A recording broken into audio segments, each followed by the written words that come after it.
In the beginning, God creates the heavens and the earth in 6 days. He makes Adam and Eve, who spend their days with God until they give in to temptation by eating from a forbidden tree. Sin enters the world, and things get so bad that God floods the earth and starts over with Noah and his family. Years later, God calls Abraham to follow him with the promise to make Abraham the father of a great nation. Abraham obeys, and God gives him a son, Isaac. Isaac's son Jacob has 12 sons. Joseph, Jacob's favorite, becomes second in command of Egypt. God uses him to save his entire family and Egypt from starvation. Hundreds of years later, the Israelites are slaves in Egypt. Moses is called to lead the Israelites out of slavery. Joshua takes over after Moses and leads the people into the promised land. After Joshua, God raises up judges, temporary military leaders like Deborah, Gideon, and Samson, who protect and fight for God's people. The people tire of this leadership, and they call for a king. God gives Israel King Saul, King David, and then King Solomon.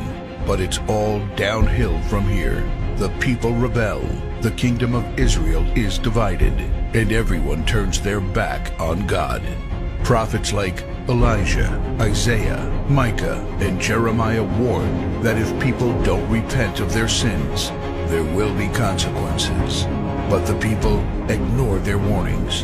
The divided kingdoms are conquered, and God's people face captivity in foreign lands. People like Daniel show great courage and stand up for God when no one else does. Some of the exiled people return to the promised land, but for 400 years, God is silent. No prophets, no miracles, and no angel visitations. But then, the silence is broken when Jesus is born. He lives a perfect life, teaches truth, and performs miracles, proving He is God. He shows us the full extent of God's love by taking our place and dying on the cross for our sin.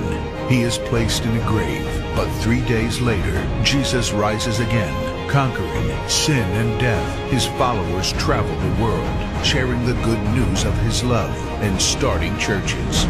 We now are part of this story, and we have the chance to change the world and share His love, because one day He will crack open the sky and He will return. It's the greatest story ever told.